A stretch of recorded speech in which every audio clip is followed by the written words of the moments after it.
जय श्री श्याम। बाबा के चमत्कारों की सीरीज़ में आज मैं एक और चमत्कार के बारे में बतलाते हुए अत्यंत आनंदित महसूस कर रही हूँ।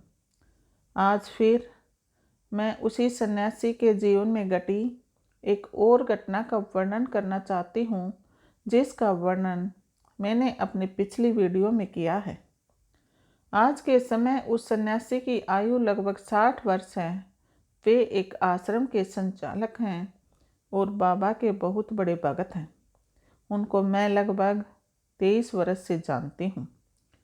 महंत जी ने मुझे अपने जीवन में हुए एक और चमत्कार का वर्णन करते हुए बताया कि जब मैं गेरवा चोला धारण कर तपस्या करने के लिए घर से निकला तो रास्ते में एक साधु बाबा मिल गए।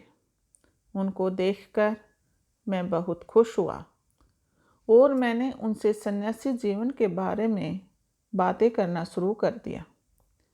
उस साधु बाबा ने भी मुझ में इंटरेस्ट दिखाया और मुझसे मेरे परिवार के बारे में पूछने लगे। जब मैंने उनको बताया कि मेरे सन्यासी बनने के पीछे कौन कौन सी घटनाएं हैं, तो उस साधु बाबा ने कहा कि बेटा, तुमने मेरे सामने सभी बातें सच सच बता दी, लेकिन यह सब तुम किसी और को मत बताना, क्योंकि यह सब तो सांसारिक लोगों के कार्य होते हैं। तुमने तो संन्यास धारण कर लिया है, इसलिए इस बात का ध्यान रखना कि कभी किसी को कुछ मत बताना। तुम अपना सांसारिक जीवन पीछे छोड़ आए हो, इसलिए अब तुम अध्यात्म के रास्ते पर चलो। इस रास्ते पर सिर्फ तुम्हें ईश्वर का सिमरन करना है, इसके अलावा दुनियादारी से तुम्हारा कोई वास्ता नहीं है। साधु बाबा की बातों से मैं बहुत इम्प्रेस हुआ और मैंने उस बाबा के साथ ही रहने की ठान ली। मैंने साधु बाबा से कहा, बाबा आप मुझे अपना शिष्य बना लो, क्योंकि मुझे तो सन्यासी जीवन के बारे में कुछ भी पता नहीं है। उस साधु बाबा ने मेरे को बड़े गौर से देखा और कहा कि मैं तुम्हारी परीक्षा लूँगा। अगर तुम मेरी परीक्षा में उत्तीर्ण हो गए तो मैं तुम्हें अपना शिष्य अवश्य स्वीकार कर लूँगा।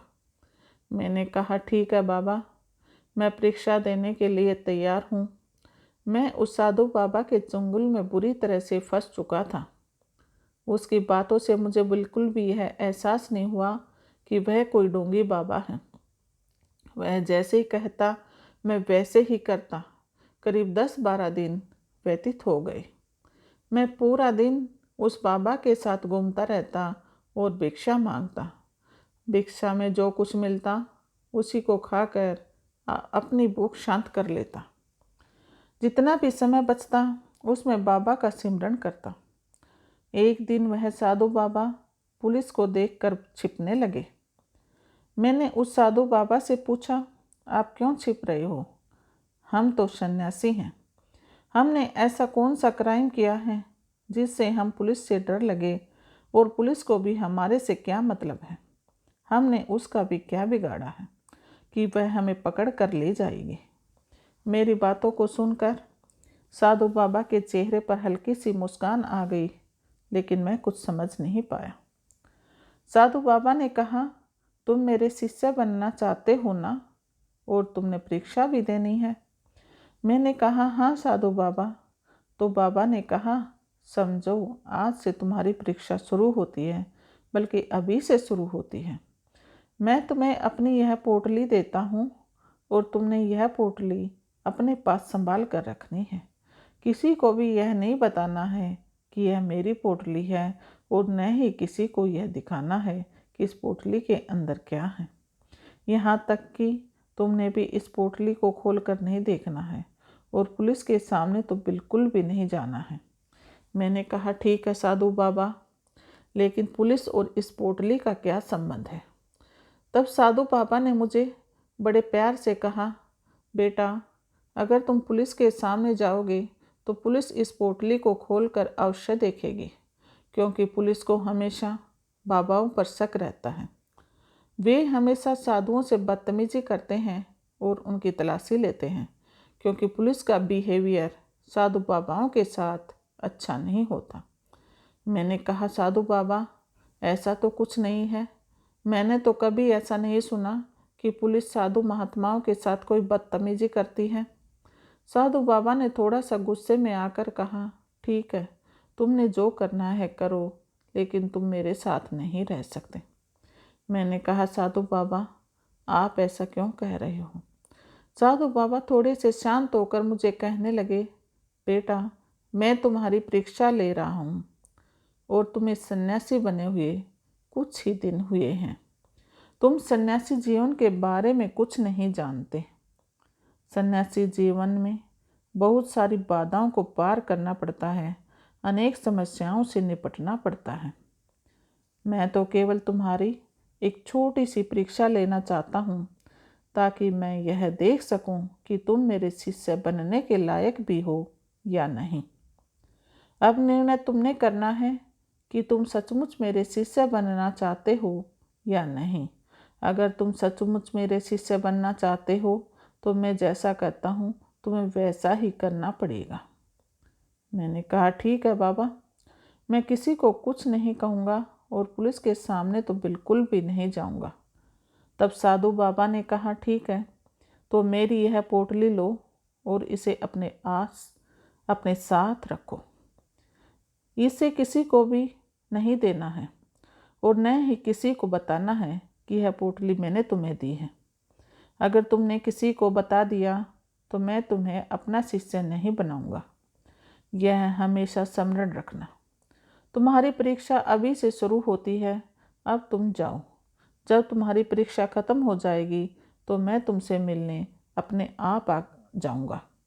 यह कहकर वह साधु बाबा चलने लगे। मैंने कहा, बाबा अब मैं कहाँ जाऊं?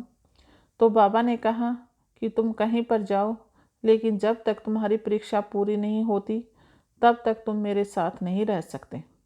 मैंने पूछा, साधु बाबा मैं आपको कहाँ ढूंढूंगा?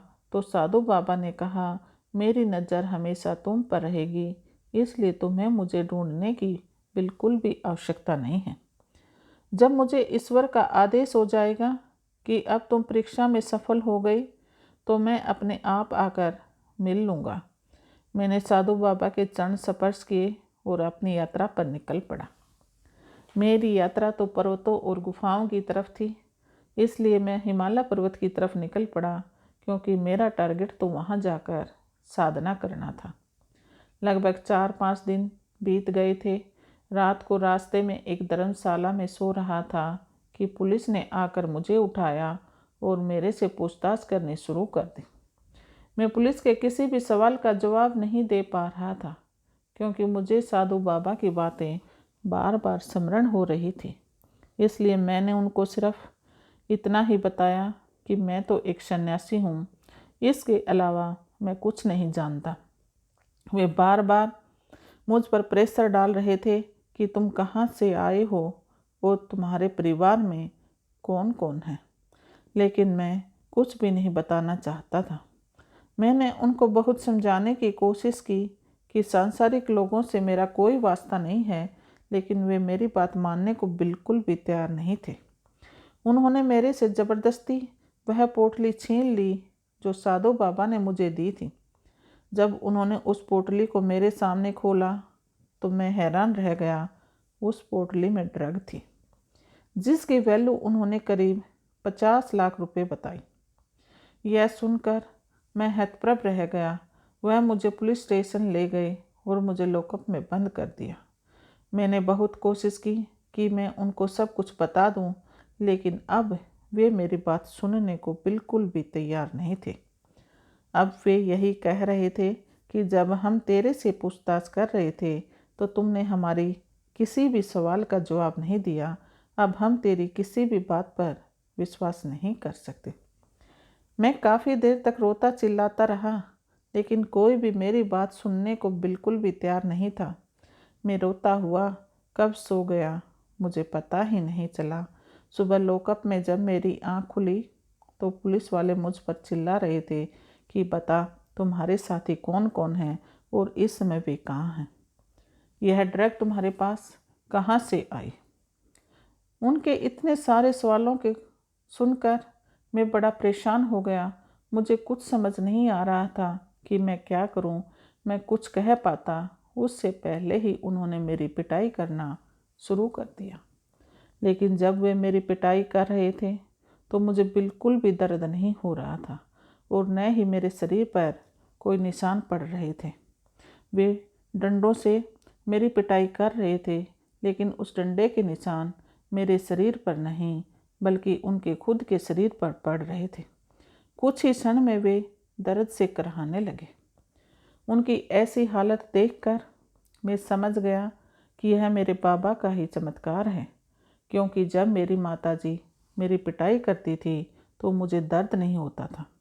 उस समय मुझे यह नहीं पता था कि कोई और भी मेरी पिटाई करेगा तो मुझे दर्द का एहसास नहीं होगा, लेकिन आज मैं साक्षात देख रहा था। मैंने बाबा का शुक्रिया किया और ध्यान लगाने लगा। पुलिस वाले भी इस बात से हैरान थे कि यह सब कुछ क्या हो रहा है। उनको भी शायद समझ आ गया था कि मैं ढोंगी बाबा नहीं हूँ। उन्होंने शायद बाबा की शक्ति का एहसास हो गया था, इसलिए उन सभी ने मुझे अकेला छोड़ दिया और लॉकअप से बाहर निकलकर आपस में कुछ बातचीत करने लगे। कुछ ही क्षण में उन्होंने मेरे को बाहर निकाला और बड़े प्यार से बातचीत की। मैंने उनके सारे सवालों के जवाब सही सही दिए। तत्पश्चात उन्होंने मुझे खाना खिलाया और अपनी गाड़ी से मुझे बस स्टैंड ले गए, जहां मुझे बस में बिठाया। यह मेरे जीवन की बहुत ही अद्भुत घटना थी। पुलिस वालों ने भी बाबा की शक्ति को स्वीकार किया। जय श्री श्याम।